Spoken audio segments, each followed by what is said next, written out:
Ang Noche Buena ay isa sa pinakamahalagang tradisyon sa kulturang Pilipino tuwing Pasko. Isang masaganang salusalo na karaniwang ginaganap sa gabi ng December 24 pagkatapos ng Misa de Gallo. Ito ay hindi lamang tungkol sa pagkain, kundi isang pagkakataon para sa mga pamilya at magkakamag-anak na magtipon-tipon, magsalo-salo, magpasalamat at magbahagi ng pagmamahalan bago pumasok ang araw ng Pasko. Sa Pilipinas, ang Noche Buena ay puno ng iba't ibang ulam na sumasalamin sa pinagsamang impluwensa ng kultura ng mga katutubong Pilipino, Espanyol at iba pang panimpla ng kasaysayan. Ang bawat putahe sa Noche Buena ay may kwento. May mga ulam na nangangahulugang kasaganaan, pagkakaisa at biyaya. Halimbawa, ang lechon ay simbolo ng masaganang selebrasyon at bonding ng pamilya. Ang hamon at queso de bola ay nagbibigay kulay at lasa sa hapag, habang ang mga espesyal na pasta at iba pang ulam ay nagpapakita ng pagkamalikhain ng mga Pilipino sa pagsasama ng sariling flair sa mga banyagang impluensya. Sa video na ito, tatalakayin natin ang 10 best Filipino classic recipes para sa Noche Buena na hindi lamang masarap at paborito ng maraming pamilya, kundi may malalim na pinagmulan at kahalagahan sa kulturang Pasko sa Pilipinas. Ang mga ulam na ito ay kinagigiliwan ng bawat henerasyon, mula sa nakatatanda hanggang sa mga bata. At kadalasan ay inuumpisahan sa paghanda ng ilang araw bago ang Pasko upang siguruhing perpekto ang lasa at kalidad pagdating ng gabi ng Noche Buena. Handa na ba kayo? Tara't balikan at alamin ang mga klasikong putahe na nagpapapasa-pasa sa Pasko sa bawat tahanong Pilipino, at kung bakit ito itinuturing na pinakamahusay na ulam para sa Christmas Eve feast. Unang pagkain, lechon o roast pig. Isa sa pinakapambansang simbolo ng selebrasyon sa Pilipinas ay ang lechon. Isang buong baboy na iniihaw sa uling hanggang maging crispy ang balat at malasa ang laman. Sa Noche Buena, ang lechon ay kadalasang nasa sentro ng mesa at itinuturing na pinakapinapangarap na ulam ng maraming pamilya tuwing Pasko. Ayon sa mga food culture resources, ang lechon ay hindi lang basta pagkain. Ito ay simbolo ng kasaganaan, pagdiriwang at sama-samang pagkain ng pamilya. Ang proseso ng paghahanda ng lechon ay masalimuot. Karaniwang minamasahe ang buong baboy sa pinaghalong mga pampalasa tulad ng bawang, sibuyas, paminta at iba pang sangkap bago ito ilagay sa spit at balutin ng talangka o dahon. Ito ay iniikot sa ibabaw ng uling sa loob ng maraming oras hanggang sa maging pantay ang luto at mag-crackle ang balat. Dahil sa ganitong espesyal na paraan ng pagluluto, maraming pamilya ang nagsasanay maghanda nito araw bago ang Noche Buena at minsan ay sama-samang gumagawa bilang tradisyon mismo. Bukod sa lasa, ang lechon ay may malalim na kahulugan sa kulturang Pilipino. Ito ay simbolo ng pagbibigay bigat sa espesyal na okasyon. Ang paghahanda ng isang malaking lechon ay isang paraan para ipakita ang pagmamahal at paggalang sa mga bisita at pamilya. Sa maraming rehiyon, may mga lokal na variants pa ng lechon na may kakaibang timpla o paraan ng pagluluto na mas nagpapadama ng sariling tatak at tradisyon. Sa Noche Buena sa maraming tahanan, hindi mawawala ang lechon hindi lang dahil masarap ito, kundi dahil ito ay tanda ng pagdiriwang ng Pasko sa pinaka-Filipino na paraan. May kasamang pamilya, tawanan, kwentuhan at pagmamahalan. Pangalawa, Christmas ham at queso de bola. Isang klasikong ulam sa Noche Buena na hindi pinalalampas ng maraming Pilipino ay ang kombinasyon ng Christmas ham at queso de bola. Sa maraming tahanan, ang hamon ay inuuna sa paghahanda ng Pasko bilang bahagi ng tradisyon na magsimula ang Noche Buena spread sa pinakamasarap at pinakarepresentatibong ulam. Ang ham at queso de bola ay hindi lamang masarap, kundi may kahulugan ding pampasko. Ito ay madalas ituring na simbolo ng pagbibigay alaga at kasiyahan. Ang hamon ay madalas niluluto ng may pineapple glaze o iba pang sweet marinade na nagbibigay asim at tamis na bagay sa malinamnam na karne. Sa kabilang banda, ang queso de bola, isang klasiko at kilalang puting keso na may pulang wax coating, ay inaakala ring nagdadala ng swerte at kayamanan, ayon sa paniniwala ng ilan. Kaya't maraming pamilya ang isinasama ito sa Noche Buena, even kung maliit lamang ang hapag. Bukod sa pagiging palate-pleasing, ang ham at queso de bola ay nagpapakita rin ng impluensya ng mga banyagang kultura sa lutuing Pilipino. Kombinasyon ng Espanyol at Dutch na lasa na naging bahagi ng pamana ng pagkain sa bansa. Kung kaya't hindi nakakatataka na ito ay paborito sa maraming tahanan, mula sa mga tradisyonal hanggang sa mga modernong lutuin. Sa Noche Buena, ang ham at queso de bola ay madalas sinuserve kasama ng mainit na kanin o pandesal. At habang hinihimas ang taglamig sa Pasko sa Pilipinas, sabi nga ng karamihan, walang kapantay ang pananalita ng pagmamahal sa hapagkain kapag may ganitong ulam. Pangatlo, embutido. Ang embutido ay isang klasikong Filipino meatloaf na karaniwang ginagawa tuwing may espesyal na okasyon tulad ng Pasko at iba pang malaking selebrasyon. Hindi ito eksklusibo sa Noche Buena, ngunit dahil sa pagiging flavorful at madaling hatiin sa maraming bisita, isa ito sa mga pinakapaboritong ulam sa Christmas Eve dinner ng maraming pamilya sa Pilipinas. Ang embutido ay gawa sa giniling na baboy, na hinaluan ng karne ng baboy o sausage, iba't ibang gulay tulad ng carrots at bell peppers, minsan may keso, at minsan rin may pasasas para sa kaunting tamis. Ang espesyal dito ay ang paraan ng pagluto. Ito ay binabalot sa dahon o foil at inistim muna. Pagkatapos ay inaprito o inabake. Ang resulta ay juicy, flavorful at madaling iserve sabay-sabay sa malaking hapag. Sa maraming pamilya, ang embutido ay hindi lang ulam. Ito ay labor of love. Ang paghahanda nito ay nangangailangan ng oras at tiyaga, kaya't karaniwang inuuna ang paggawa nitong ilang araw bago ang gabi ng Noche Buena para mas maging malasa at handang-handa pagdating ng oras ng salo-salo. Ang embutido rin ay sumasalamin sa dinamiko at malikhain na kusinang Filipino. Isang halimbawa kung paano ang influensyang banyaga, meatloaf, ay na-adapt at na-localized gamit ang sariling panlasa at sangkap ng Pilipinas.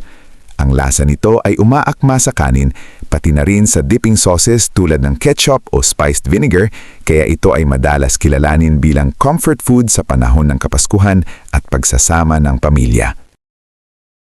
Pang-apat, Filipino spaghetti, sweet style. Ang Filipino spaghetti ay isa sa pinakaminamahal na putahe tuwing Noche Buena, lalo na sa mga pamilyang may bata at matatanda. Iba ito sa Italian spaghetti dahil sa kakaibang matamis-alat na lasa, mas maraming karne at madalas may hotdog at keso. Ang estilo ng lutong ito ay nagsimula noong panahon ng impluensyang Amerikano sa Pilipinas, ngulit kalaunan ay inangkop ng mga Pilipino ayon sa sariling panlasa. Kaya't sa bawat subo, ramdam ang kombinasyon ng kasaysayan at modernong kultura ng pamilyang Pilipino. Sa Noche Buena, ang Filipino spaghetti ay nagsisilbing pangbalanse ng mabibigat na ulam tulad ng lechon at ham. Dahil madali itong kainin at paborito ng lahat ng edad, kadalasan ito ang unang nauubos sa hapag. Ayon sa mga pag-aaral sa food psychology, ang matamis na lasa ay nakakagbigay ng pakiramdam ng kasiyahan at nostalgia, eksaktong emosyon na hinahanap ng mga Pilipino tuwing Pasko. Ang paghahanda ng spaghetti ay madalas ginagawa ng sabay-sabay ng buong pamilya. May naghihiwa ng hotdog, may nagigisa ng karne, at may nag-aayos ng mesa. Isang simpleng gawain na nagiging bonding moment. Sa maraming tahanan, ang recipe ay minamana pa mula sa lola hanggang sa mga apo, kaya't bawat pamilya ay may sariling secret style. Pangunahing sangkap, shopping list. Spaghetti pasta, giniling na baka o baboy, hotdog, red or cheese, sweet Filipino spaghetti sauce, tomato sauce panghalo, sibuyas at bawang, asukal kung kailalan, grated cheese. Sa Noche Buena, ang Filipino spaghetti ay hindi lamang pagkain. Ito ay paalala ng masayang kabataan, pagkakaisa ng pamilya at simpleng ligaya ng Pasko. Panglima, pansit, pansit Malabon o pansit Canton. Walang handaan sa Pilipinas ang tunay na kumpleto kung walang pansit, lalo na sa Noche Buena. Sa kulturang Pilipino, ang pansit ay hindi lamang pagkain. Ito ay simbolo ng mahabang buhay, magandang kapalaran at tuloy-tuloy na biyaya para sa buong pamilya. Kaya tuwing Christmas Eve, halos automatikong kasama ito sa hapagkainan bilang tahimik na panalangin para sa masaganang bagong taon. Dalawa sa pinakapaborito tuwing Pasko ay ang pansit Malabon at pansit Canton. Ang pansit Malabon ay kilala sa makapal na noodles at masaganang seafood-based sauce na tinatabunan ng hipon, pusit, itlog at malutong na chicharon. Ang bawat subo ay puno ng lasa ng dagat at pista. Samantala, ang pansit Canton ay mas simple ngunit hindi nagpapahuli sa sarap. Hinahalo sa manok o baboy, gulay at balanseng timpla ng toyo at oyster sauce. Pareho nilang ipinapakita ang yaman ng lutuing Pilipino na may impluensyang Chino ngunit pusong lokal. Sa Noche Buena, ang pansit ay karaniwang niluluto sa malaking kawali, sapat para sa buong angkan. Habang hinahalo ito, nagkukwentuhan ang pamilya, nagbabalik tanaw sa mga biyayang natanggap at umaasang mas gaganda pa ang darating na taon. Ayon sa Cultural Food Studies, ang pagsasalo ng pansit ay sumisimbolo ng pagpapatuloy ng buhay at pagkakaisa, isang mahalagang diwa ng Pasko. Pangunahing sangkap, shopping list. Pansit noodles, Malabon o Canton, manok, baboy o hipon, repolyo, carrots, sitaw, bawang at sibuyas, soy sauce at oyster sauce, chicharon optional, itlog pang topping. Sa huli, ang pansit sa Noche Buena ay paalala na habang humahaba ang noodles, humahaba rin ang buhay, pag-asa at pagmamahalan ng pamilya. Pang-anim, chicken relleno. Ang chicken relleno ay isa sa pinaka-elegante at pinaka-hinihintay na ulam sa hapag ng Noche Buena, kadalasang inihahanda lamang tuwing Pasko o Bagong Taon. Isa itong pinalamang buong manok na puno ng giniling na karne, gulay, itlog at kung minsan ay keso. Isang ulam na hindi minamadali at nangangailangan ng tiyaga, oras at tunay na pagmamahal sa pagluluto. Sa bawat hakbang tadhahanda, ramdam ang dedikasyon ng nagluluto mula sa maingat na paghiwalay ng laman ng manok hanggang sa masusing pagtimpla ng palaman. May impluensyang Espanyol ang chicken relleno, ngunit sa paglipas ng panahon ay tuluyan na itong niyakap ng kulturang Pilipino. Sa maraming pamilya, ito ay simbolo ng sakritisyo ng mga ina at lola, ang mga tahimik na bayani ng kusina na gumigising ng maaga at nagluluto buong araw para lamang masilayan ang ngiti ng pamilya sa hapagkainan. Dahil sa masalimuot na proseso nito, hindi ito pangkaraniwang ulam, kundi isang espesyal na handog ng pagmamahal. Pangunahing sangkap, shopping list, buong manok, giniling na baboy o manok, carrots at pickles, itlog, breadcrumbs, bawang at sibuyas, spices at soy sauce. Sa Noche Buena, ang chicken relleno ay higit pa sa isang putahe. Ito ay kwento ng pamilya, tradisyon at pagmamahal. Patunay na ang bawat hiwa at subo ay may kasamang alaala at puso. Pang-pito, lengua estofado. Ang lengua estofado ay isa sa mga pinakaklasikong handa sa mesa tuwing Pasko, lalo na sa mga pamilyang may impluensyang Kastila. Kilala ito bilang isang pangmayamang ulam dahil sa pangunahing sangkap nitong dila ng baka, na hindi lamang mahal kundi nangangailangan din ng tiyaga, oras at tamang pagluluto. Dahil dito, ang lengua estofado ay karaniwang inihahain lamang sa mga espesyal na okasyon gaya ng Noche Buena, kasal, binyag o mahahalagang pagtitipon ng pamilya.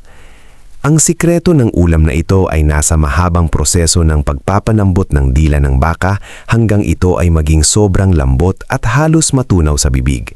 Pagkatapos nito, ito ay niluluto sa isang mayamang tomato-based sauce na hinaluan ng sibuyas, bawang, bay leaf at paminta para sa mas malalim na lasa. Ang pagdagdag ng mushroom at pickles ay nagbibigay ng kakaibang timpla. May kaunting asim at alat na bumabalanse sa natural na linamnam ng karne. Sa kulturang Pilipino, ang paghahain ng lengua estofado ay hindi lamang tungkol sa pagkain. Ito ay simbolo ng paggalang, pasalamat at karangyaan, lalo na kapag may bisitang mahalaga sa pamilya. Para sa mga nakatatanda, ang ulam na ito ay paalala ng mga panahong sama-samang naghahanda ang buong pamilya sa kusina bago sumapit ang Pasko. Pangunahing sangkap, shopping list. Dila ng baka, tomato sauce, mushroom, pickles, sibuyas at bawang, bay leaf at paminta. Sa bawat kutsara ng lengua estofado, dama ang tradisyon, kasaysayan at tunay na diwa ng Paskong Pilipino. Pangwalo, morcon, isang ulam ng pasensya, tradisyon at alaala.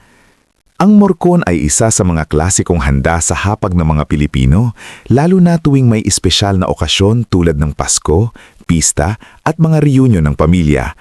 Isa itong beef roll na may palamang itlog, chorizo o hotdog, carrots at pickles na dahan-dahang niluluto sa masarap na tomato sauce. Sa unang hiwa pa lamang, makikita na makukulay na sangkap sa loob, parang salamin ng masaganang kultura at kasaysayan ng lutuing Pilipino. Paborito ito ng maraming nakatatanda dahil sa malalim, rich at balansing lasa. Hindi ito basta ulam na minamadali. Ang morcon ay nangangailangan ng tiyaga, mula sa maingat na pag-aayos ng palaman, pagtali ng karne, hanggang sa mabagal na pagpapalambot nito sa apoy. Para sa mga lola at lolo, ang pagluluto ng morcon ay parang babalik tanaw sa palahumur kusina ay sentro ng tahanan at ang bawat putahe ay may kasamang kwento. Bukod sa lasa, ang morcon ay simbolo rin ng pasensya at pagmamahal. Ipinapakita nito na ang masasarap na bagay sa buhay ay nangangailangan ng oras at dedikasyon. Sa bawat subo, dama ang pinaghalong alat, asim at tamis. Isang paalala ng balansing pamumuhay na pinahahalagahan ng mga Pilipino noon pa man. Pangunahing sangkap, shopping list, beef flank, itlog, chorizo o hotdog, pickles, tomato sauce. Sa huli, ang morcon ay hindi lamang pagkain. Isa itong tradisyong ipinapasa mula sa isang henerasyon patungo sa susunod. Isang ulam na nagsasabing ang pamilya at kultura ay laging pinaghihirapan, ngulit laging sulit. Pangsyam, relenong bangus. Ang relenong bangus ay isa sa mga pinagmamalaking handa ng mga Pilipino tuwing Pasko at Noche Buena. Bilang national fish ng Pilipinas, ang bangus ay sumisimbolo ng kasaganaan, pagkakaisa at pagpapala sa darating na taon. Hindi lang ito basta ulam, isa itong paalala ng sipag at tiyaga ng pamilyang Pilipino dahil ang paghahanda nito ay nangangailangan ng oras, pasyensya at pagmamahal. Sa tradisyonal na paraan, maingat na hinihiwalay ang laman ng bangus, tinatanggal ang mga tinik at ginagawang palaman kasama ang giniling na arne, pinong hiniwang gulay at itlog. Ang kombinasyong ito ay nagbibigay ng mayamang lasa at balansing nutrisyon. May protina para sa lakas ng katawan at gulay para sa kalusugan, lalo na para sa mga senior at matatanda sa pamilya. Kapag ito'y pinirito hanggang maging golden brown, ang bango pa lang ay sapat na para magtipon ang buong pamilya sa hapagkainan. Higit sa lasa, ang relenong bangus ay simbolo ng pagsasama-sama. Madalas itong niluluto ng maramihan at hinahati-hati, parang biyayang pinagsasaluhan. Sa bawat hiwa, naroon ang alaala ng mga nakaraang Pasko at ang pag-asang mas magiging masagana ang mga darating ta. Tunay na ang relenong bangus ay hindi lang pagkain, kundi kwento ng pamilyang Pilipino. Pang-10, paella o arroz a la Valenciana. Ang paella o arroz a la Valenciana ay hindi lamang isang masarap na ulam. Ito ay simbolo ng pagkakaisa at pagsasalo, lalo na sa mga handaan at espesyal na okasyon. Sa iisang malaking kawali, pinagsasama-sama ang iba't ibang sangkap na parang pamilya o komunidad na nagkakaisa sa iisang layunin. Ang bawat butil ng bigas ay sumisipsip ng lasa ng sabaw, spices at karne, kaya bawat subo ay puno ng kwento at tradisyon. Karaniwang ginagamit sa paella ang bigas, manok at sari-saring seafood tulad ng hipon at tahong na nagbibigay ng protina at sustansa. Ang bell peppers ay hindi lang pampakulay, kundi nagbibigay din ng natural na tamis at bitamina, habang ang peeling spices ang nagdadala ng kakaibang aroma na agad magpapagutom sa sinumang makakaamoy nito. Dahil niluluto ito ng sabay-sabay, nagiging balanse ang lasa, walang nangingibabaw, lahat ay magkakasama. Sa pagkainan, ang paella ay madalas inilalagay sa gitna, hinihikayat ang lahat na magsalo. Isa itong paalala na tulad ng masarap na ulam na ito, mas nagiging makahulugan ang pagkain at buhay kapag pinagsasaluhan. Pangwakas na kaisipan, ang Noche Buena ay hindi nasusukat sa dami o sa mahal ng handa sa mesa, kundi sa init ng samahan at tunay na pagmamahal ng pamilya. Sa bawat klasikong ulam na inihahanda, mula sa paboritong putahe ng lolo at lola hanggang sa bagong henerasyong natutong magluto, nabubuo ang mga alaala na hindi kayang bilhin ng pera. Ang bawat subo ay may kasamang kwento, mga Paskong puno ng tawanan, simpleng handa ngunit masaya, at mga panahong magkakasama ang buong pamilya sa iisang mesa. Sa kulturang Pilipino, ang pagkain ay hindi lamang pangtawid gutom. Ito ay simbolo ng malasakit, pasasalamat at pagbibigayan. Kapag sabay-sabay nating tinikman ang mga klasikong putahe sa Noche Buena, pinapaalala nito na ang tunay na diwa ng Pasko ay ang pagkakaisa at pag-ibig.